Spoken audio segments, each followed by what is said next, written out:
Hi అండి, welcome to our channel. ఎలా ఉన్నారని అందరూ బాగున్నారా? ఈరోజైతే డిజైనర్ కుర్తీ అండి. ఏ లైన్ కుర్తీనే బాడీ సెపరేట్గా వచ్చేటట్టు, అది కూడా కీహోల్ నెక్ పెట్టి ఏ విధంగా కట్ చేసుకుని స్టిచ్ చేసుకోవాలనేది ఈ వీడియోలో మీకు డీటెయిల్గా చూపిస్తానండి. దానికంటే ముందుగా నా ఛానల్ని ఫస్ట్ టైం చూస్తున్నట్లయితే సబ్స్క్రైబ్ చేసుకోండి ఫ్రెండ్స్. ఇప్పుడైతే ఫ్యాబ్రిక్ని రెండుగా ఫోల్డ్ చేసుకున్నానండి. ఫోల్డ్ చేసుకుని ఫోల్డింగ్ దగ్గర 1 ఇంచ్కి ఎక్స్ట్రా ఈ విధంగా మార్క్ చేసుకుని ఒక లైన్ అనేది గీసుకుంటున్నాను. ఇదైతే నేను మీకు లైనింగ్ క్లాత్లో చూపిస్తున్నాను, కానీ లైనింగ్ క్లాత్కి ఈ ఎక్స్ట్రా మెజర్మెంట్ అనేది అవసరం పడదండి. మెయిన్ ఫ్యాబ్రిక్ ఎలా కట్ చేయాలి అనేది మీకు లైనింగ్ క్లాత్లో కట్ చేసి చూపిస్తున్నాను నేను మీకైతే. ఎక్స్ట్రా ఎందుకు అంటే పోట్లీ బటన్స్ స్టిచ్ చేసుకోవడం కోసం అండి. ఇప్పుడైతే పైనుంచి కూడా 1 ఇంచ్కి నేను ఎక్స్ట్రా మార్క్ చేసుకుంటున్నాను, అది కూడా ఖర్చు కోసం అండి. దాన్ని ఒక స్ట్రైట్ లైన్ లాగా గీసేసుకోవాలి. ఇప్పుడైతే షోల్డర్ డివైడెడ్ బై 2 వేసుకుంటే 7 ఇంచెస్ అండి. షోల్డర్ కోసం 7 ఇంచెస్ మార్క్ చేసుకున్నాను. నెక్స్ట్ వచ్చి నెక్ ఓపెన్ కోసం 4 ఇంచెస్ దగ్గర మార్క్ చేసుకున్నాను. నెక్ డెప్త్ కోసం 3 ఇంచెస్ దగ్గర మార్క్ చేసుకున్నానండి. ఇప్పుడైతే 2 లైన్లని కలిపేసుకోవడమే.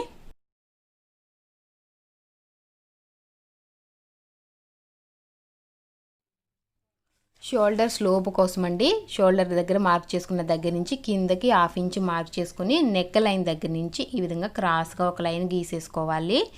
నెక్స్ట్ వచ్చి ఆర్మ్ హోల్ యొక్క డెప్త్ కోసం 7 ఇంచెస్ మార్క్ చేసుకుంటున్నాను. అక్కడి నుంచి ఒక లైన్ అనేది గీసేసుకోండి. ఇప్పుడైతే చెస్ట్ పాయింట్ దగ్గర సర్కంఫరెన్స్కి మార్క్ చేసుకోవాలండి. చెస్ట్ డివైడెడ్ బై 4 ప్లస్ 1/2 ఇంచు ఈజ్కి వదులుకోవాలండి. అది నేను 10 ఇంచెస్ దగ్గర మార్క్ చేసుకున్నాను. ప్లస్ 1.5 ఇంచ్ అనేది స్టిచ్చింగ్ కోసం పెట్టుకున్నానండి. ఇప్పుడైతే ఆర్మ్ హోల్ మిడ్ పాయింట్, మనం ఆర్మ్ హోల్ రౌండ్ గీసుకోవడం కోసం మిడ్ పాయింట్ని మార్క్ చేసుకోవాలి. అక్కడ నుంచి కార్నర్ దగ్గర నుంచి ఆర్మ్ హోల్ రౌండ్ అండి, రౌండ్ ఈజీగా తిరగడం కోసం కార్నర్ నుంచి 1 ఇంచ్ అనేది క్రాస్గా మార్క్ చేసుకున్నాను. నెక్స్ట్ వచ్చి మనం ఫస్ట్ మిడ్ పాయింట్ మార్క్ చేసుకున్న దగ్గర నుంచి వెనక పై వైపుకి 1/2 ఇంచ్ అనేది ఫ్రంట్ ఆర్మ్ హోల్ కోసం మార్క్ చేసుకుని ఒక లైన్ అనేది గీసుకున్నానండి. ఇప్పుడైతే రెండు కూడా back front arm whole shape అనేది ఇచ్చేసుకున్నాము. ఇప్పుడు చూస్తున్నారు కదా, ఈ విధంగా కీహోల్ నెక్ కోసం మార్క్ చేసుకుందామండి. ఫస్ట్ మనం 3 ఇంచెస్ నెక్ డెప్త్ కోసం మార్క్ చేసుకున్నాం కదా, అక్కడి నుంచి కిందకి 1 ఇంచ్ మార్క్ చేసుకోవాలి. అదేవిధంగా పైనుంచి మన ఒరిజినల్ నెక్ డెప్త్ ఎంత కావాలి దాన్ని బట్టి మీరు మార్క్ చేసుకోండి. నేను ఇక్కడ 6 ఇంచెస్ దగ్గర మార్క్ చేసుకున్నాను. అక్కడి నుంచి ఫస్ట్ మనం 1 ఇంచ్ దగ్గర మార్క్ చేసుకున్నాం కదా, అక్కడి నుంచి 3 ఇంచెస్కి మార్క్ చేసుకోవాలండి. నెక్ ఓపెన్ కోసం మనం 4 ఇంచెస్ మార్క్ చేసుకున్నాం కదా, దానికంటే 1 ఇంచ్ తక్కువే ఎప్పుడు కూడా ఇక్కడ మనం ఓపెన్ కోసం మార్క్ చేసుకోవాలండి. అందుకని నేను 3 ఇంచెస్ దగ్గర మార్క్ చేసుకుని ఈ విధంగా షేప్ అనేది గీసేసుకోవాలండి.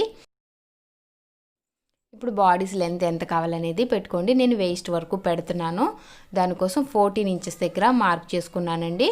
అక్కడి నుంచి కిందకి 1 ఇంచు మార్క్ చేసుకోవాలి స్టిచ్చింగ్ కోసం. వేస్ట్ యొక్క సర్కంఫరెన్స్ డివైడెడ్ బై 4 ప్లస్ 1/2 ఇంచ్ అండి. 1/2 ఇంచ్ అనేది ఈజ్ కోసం, అది 9 ఇంచెస్ వచ్చింది నాకు. 9 ఇంచెస్ దగ్గర మార్క్ చేసుకుని అక్కడి నుంచి 1.5 ఇంచ్ అనేది మార్క్ చేసుకుని కట్ చేసేసుకోవడమే.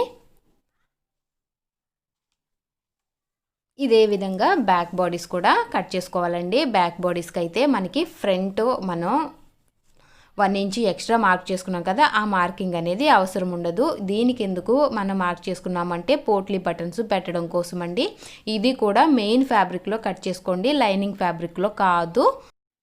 ఇప్పుడైతే మెయిన్ ఫ్యాబ్రిక్ కట్ చేసుకోవాలండి. 2 ఫోల్డ్ తీసుకున్నాను. ఇది ఫ్రంట్ కోసం అండి కట్ చేసేది. ఈ విధంగా ముందు మనం కట్ చేసాం కదా లైనింగ్ ఫ్యాబ్రిక్, దాన్ని దీని మీద ప్లేస్ చేసుకుని ఈ విధంగా కట్ చేసేసుకోండి. మెయిన్ ఫ్యాబ్రిక్ అనేది వేస్ట్ అవ్వకుండా ఉండడం కోసమే నేను లైనింగ్ ఫ్యాబ్రిక్ మీద కట్ చేశానండి, మీకు చూపించడం కోసం. లేదు అంటే మీరు పేపర్ మీద కూడా ఈ విధంగా కట్ చేసేసుకుని ఆ తర్వాత పేపర్ని ప్లేస్ చేసుకుని మెయిన్ ఫ్యాబ్రిక్ అనేది కట్ చేసుకోండి. కట్ చేసుకున్న తర్వాత బాడీస్ని 2గా సెపరేట్ చేసేసుకోవాలి పోట్లీ బటన్స్ పెట్టుకోవడం కోసం అండి. తర్వాత పైన నెక్ పార్ట్ ఉంది కదా, దానిని మనం అదే విధంగా కట్ చేసుకుని కుట్టుకుంటే సరిపోదండి. దానిని ఇంకొక పీస్ కట్ చేసుకోవాలి. దానికోసం మనం 4 ఫోల్డ్గా ఒక లైనింగ్ ఫ్యాబ్రిక్ని తీసుకున్నానండి. తీసుకుని మనం 1 ఇంచ్ ఎక్స్ట్రా మార్కింగ్ ఉంది కదా, అది అవసరం పడదండి. సో దానిని కట్ చేసేసుకున్నాను. కట్ చేసేసుకుని ఈ విధంగా మార్కింగ్ అనేది చేసుకుని కట్ చేసుకోవడమేనండి. కింద నుంచి 1/2 ఇంచ్ అనేది ఎక్స్ట్రా మార్క్ చేసుకోండి, అదే స్టిచ్చింగ్ కోసం. అందుకోసమే మనం ఇంకొక ఫ్యాబ్రిక్లో కట్ చేసుకుంటున్నామండి. ఇప్పుడైతే ఫ్రంట్ బ్యాక్ కూడా రెండు మనం కట్ చేసేసుకున్నాం కదా. ఇప్పుడు మెయిన్ ఫ్యాబ్రిక్లో దీన్ని ప్లేస్ చేసుకుని కట్ చేసేసుకోవడమేనండి.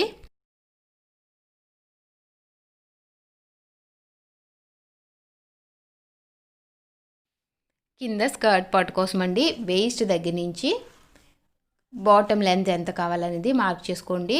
టోటల్ లెంత్ నుంచి వేస్ట్ లెంత్ అనేది మైనస్ చేస్తే ఆ లెంత్ అనేది వచ్చేస్తుందండి మనకి. నేనైతే 24 ఇంచెస్ దగ్గర మార్క్ చేశాను.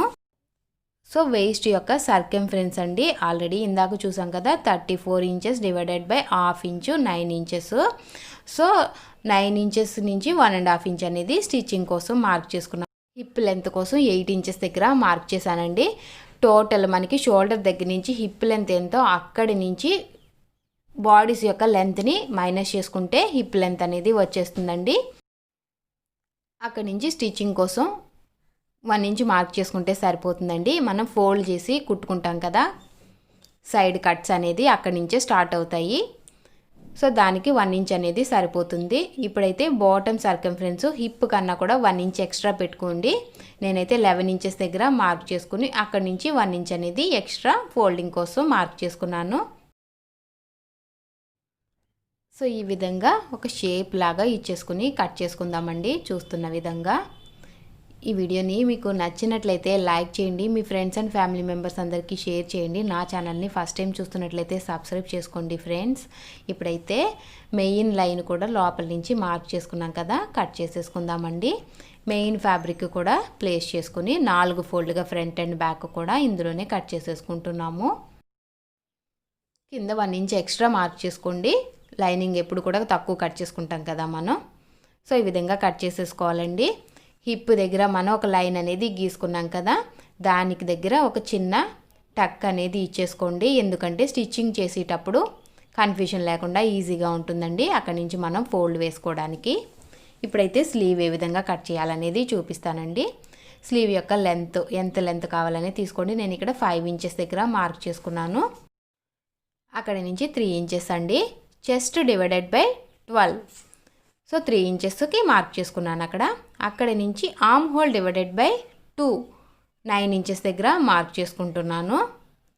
స్లీవ్ రౌండ్ డివైడెడ్ బై 2 వేసుకుంటే 6 ఇంచెస్ వచ్చిందండి. 6 ఇంచెస్ దగ్గర అక్కడ మార్క్ చేసుకున్నాను.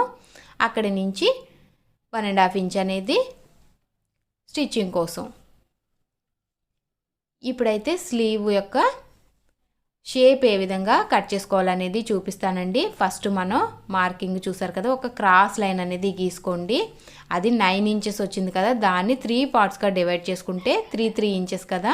సో 3 ఇంచ్ దగ్గర ఒక మార్కు, 6 ఇంచ్ దగ్గర ఒక మార్కు పెట్టుకుని అక్కడి నుంచి ఫస్ట్ మార్కింగ్ దగ్గర పైకి 1/2 ఇంచు, సెకండ్ మార్కింగ్ దగ్గర కిందకి 1/2 ఇంచు మార్క్ చేసుకోవాలండి. ఫ్రంట్ బ్యాక్ స్లీవ్ ఇందులోనే మనం కట్ చేసుకుంటాము. అక్కడి నుంచి చూసారు కదా, ఈ విధంగా ఆ పాయింట్స్ని మనం కలుపుకుంటూ బ్యాక్ స్లీవ్ అండి, ఇది బ్యాక్ ఒక స్లీవ్ రౌండ్ అనేది ఇప్పుడు గీసుకున్నాము. ఇప్పుడు ఫ్రంట్ది గీస్తున్నాము. జాగ్రత్తగా అబ్జర్వ్ చేస్తే అర్థమవుతుందండి. కింద పాయింట్కి మనం కలుపుకుంటే అది ఫ్రంట్ స్లీవ్ అవుతుంది. పైన పాయింట్ కలుపుకున్నప్పుడు బ్యాక్ యొక్క స్లీవ్ పార్ట్ అవుతుందండి. సో మనం ఎక్స్ట్రా అనేది స్టిచ్చింగ్ కోసం 1.5 ఇంచు కావాలి కదా, దాన్ని కూడా అక్కడ నేను మార్క్ చేసుకుని గీసేసుకుంటున్నాను. ఇప్పుడైతే కట్ చేసేసుకోవడం అండి. కట్ చేసుకున్నప్పుడు ఎప్పుడు కూడా బ్యాక్ స్లీవ్ కట్ చేసుకోవాలండి. ఫస్ట్ మనం పైకి గీసాం కదా, అది కట్ చేసుకోండి. తర్వాత వచ్చి మనం కిందకి ఫ్రంట్ కోసం మార్క్ ఇచ్చాం కదా, దానిని కట్ చేసుకోవాలి.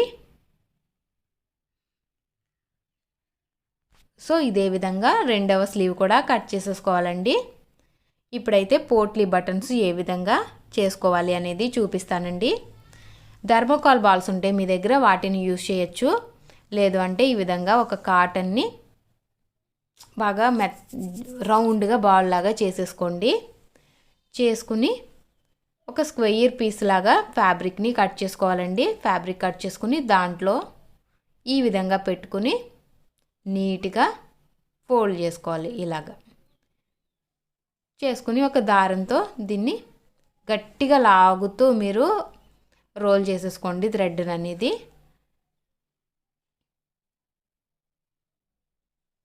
మిగిలినవన్నీ కూడా ఇదే విధంగా చేసి పెట్టేసుకోవాలండి.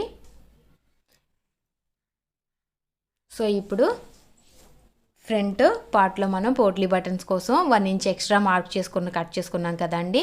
ఆ 1 ఇంచ్ దగ్గర ఒక లైన్ అనేది గీసేసుకుని అక్కడ ఈ విధంగా ప్లేస్ చేసుకోండి. లోపల వైపుకి వచ్చేటట్టు చూస్తున్న విధంగా ప్లేస్ చేసుకుని ఒక స్టిచ్ అనేది వేసేసుకుని అది కుట్టిన తర్వాత రెండో వైపు కూడా పెట్టుకుని పైనుంచి ఒక కుట్టి వేసేసుకుంటే ఈ విధంగా ఉంటుందండి. ఇప్పుడైతే పైపింగ్ కూడా రెడీ చేసుకున్నానండి. పైపింగ్ ఏ విధంగా స్టిచ్ చేయాలనేది నేను ఈ వీడియోలో చూపించలేదండి. పైపింగ్ని మధ్యలో పెట్టుకుని లైనింగ్ పైన పెట్టేసుకుని ఈ విధంగా స్టిచ్ చేసేసుకోండి. ఫ్రంట్ అండ్ బ్యాక్ పైపింగ్ అనేది రెడీ అయిపోతుంది. ఇప్పుడైతే మనం పైన పార్ట్కి కూడా పైపింగ్ వేసుకుంటున్నాము. సో ఈ విధంగా ప్లేస్ చేసుకుని పైపింగ్ అనేది స్టిచ్ చేసేసుకోవాలండి. చూస్తున్నారు కదా, ఈ విధంగా ఒక స్టిచ్ వేసుకుంటే ఈ విధంగా మధ్యలోకి వస్తుంది. సో ఎక్స్ట్రా ఉన్నదాన్ని మీరు కట్ చేసేసుకోండి.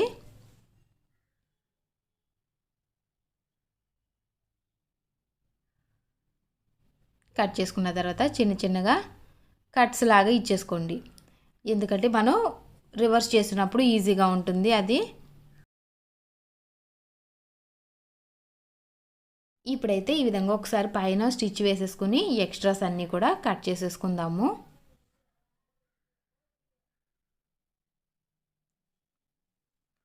నెక్ కూడా కావాలంటే పైపింగ్ వేసుకోండి. నేనైతే బయాస్ పీసే స్టిచ్ చేసేసానండి.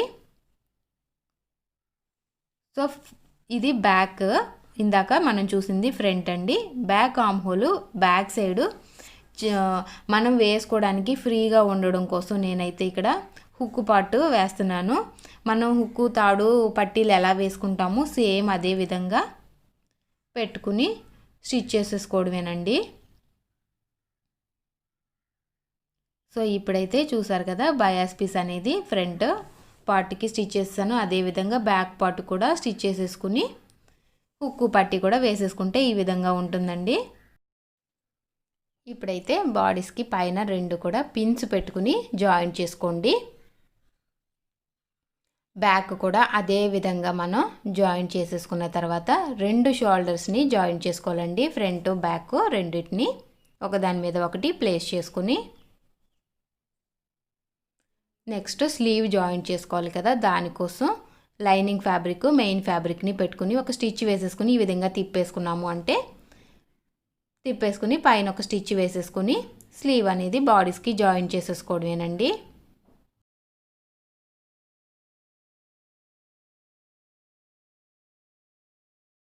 చూసారు కదండి, స్లీవ్ జాయింట్ చేసేసుకున్న తర్వాత మన బాడీస్ అనేది రెడీ అయిపోయింది కదా. ఇప్పుడైతే కింద స్కర్ట్ పార్ట్ని కూడా మనం జాయింట్ చేసేసుకుందాము. దానికోసం లైనింగ్ ఫ్యాబ్రిక్ మెయిన్ ఫ్యాబ్రిక్ కూడా 2 సెపరేట్గా బాటమ్ పార్ట్లో ఈ విధంగా ఫోల్డ్ చేసుకుని ఒక స్టిచ్ అనేది వేసేసుకోవాలండి. అలా స్టిచ్ వేసుకున్న తర్వాత 2 కదలకుండా ఉండడం కోసం చుట్టూ కూడా ఒక స్టిచ్ అనేది వేసేసుకోండి. చూస్తున్నారు కదా, స్టిచ్ చేసుకున్న తర్వాత ఈ విధంగా ఉంటుందండి. దీన్ని మనం బాడీస్కి జాయింట్ చేసేసుకోవాలి.